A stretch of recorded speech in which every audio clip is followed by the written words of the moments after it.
there any advice you have for future/current Exonians? I think there's a Mark Twain quote that goes along the lines of, you'll regret the things that you didn't do more so than the things that you did do. And I think for me, definitely, that was what I took away from Exeter, that there was so much here. It's such an environment with so many diverse people and so many diverse things that you can do, and I wish I had done more. And I know that Exeter seems so busy all the time, and it seems like you never have enough time to do what you want and meet the people that you want because you're just so consumed in your own life. But I would say, like, do everything that you can, and I think you learn a lot more outside of class than you do in class, which sounds a little counterintuitive, but yeah, I would say try to do everything, which is a lot, but try.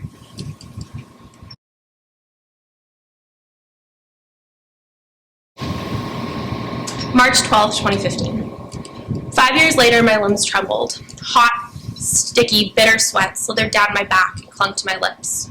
My body ached as I balanced at the edge of the mesa, the edge of Observation Point in Zion National Park. 2,000 feet below, the river that the Mormons once waded in snaked its way through the canyon that they deemed a sacred place devoted to God. I collapsed into the dust, my legs throbbing from the 5-mile climb. The sun had escaped the cloud cover and the park exploded into colors. Oranges, blues, and greens bled together into a dramatic mural. The untamed, painted walls of Zion roared in front of me, screaming their rhetoric of adventure and accomplishment.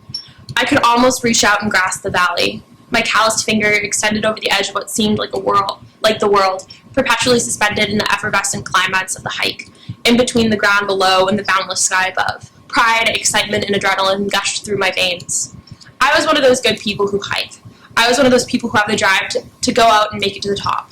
Determination, the same dedication and drive that surged through my father's veins, ebbed and flowed in mine. Hike and never stop hiking. The countless miles that I trekked with my dad, both on the trail and on the road, had not only taught me this lesson, but also so many more about my life. I had watched him year after year work until long past my mother had turned on the porch light. I had cried to him after failed geography Bs and gymnastics meets where I had placed last, threatening to quit. Emma, don't be ridiculous. Are you really going to just leave everything you've worked for? Are you going to look at this rationally? Won't it feel so much better to work your ass off harder than anyone else and beat those other sons of bitches?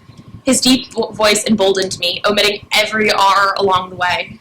Drive and never stop driving. Work and never stop working. Go and never stop going. Even on the days when the world felt like it was disintegrating around me, like the first time someone broke my heart, or the first time I was told, I'm sorry, you're just not good enough. I had to keep going, working to escape my rut. Even when I sat in the plush yet foreign office for over 3 hours, words burning my throat as an investigator's gentle questions unmasked the story of a boy who put his hands where they did not belong. The memory of my father's steady breath next to me in the passenger seat of my Forerunner grounded my spinning mind. My father's words and actions are the gospel of my life. Because of him, I possess the motivation to push harder, run faster, yell louder, and hike farther. 2 days before my 16th birthday, I balanced above Zion. Salt coated my lips and sweat glistened on my chest and shoulders. It slithered down my forearms and coated the ever-present calluses that adorned my hand. My hands, my father's hands, our hands. Sweat, hot, bitter, and sticky.